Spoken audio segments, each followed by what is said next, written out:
Here's what I've been thinking about, all the alt casts that are happening.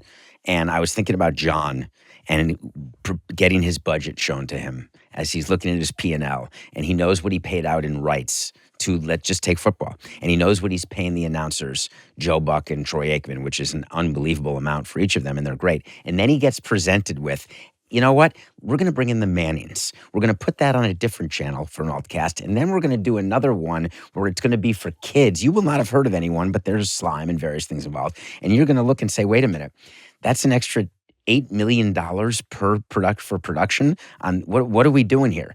So is it progress? All the altcasts, that's what I'm having a hard time understanding, that we're trying to attract different demographics. So we're doing it with all these altcasts, but we're just increasing the expense when it turns out that maybe people don't care. Somebody should do the real test, and that is to have the ManningCast be the only cast.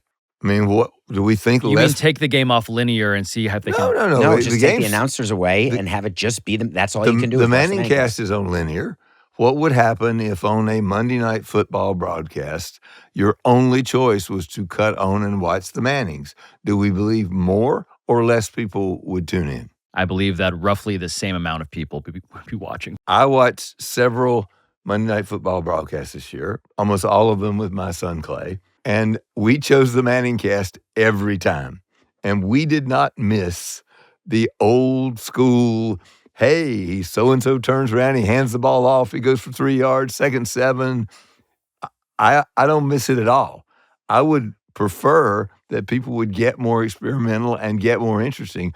All they're doing is continuing to do radio on television. They're calling a game as though I can't see what's going on. The ManningCast is entertaining in itself. I don't find it. Have you watched the ManningCast for a full game? I've sampled it, but I've not watched it for a full game. I've watched a lot of it. And it does feel like more of a digital podcast product where you're not relying on the announcers to tell you what's happening because you're just watching it and also want to be entertained by your parasocial friend, Eli and Peyton Manning.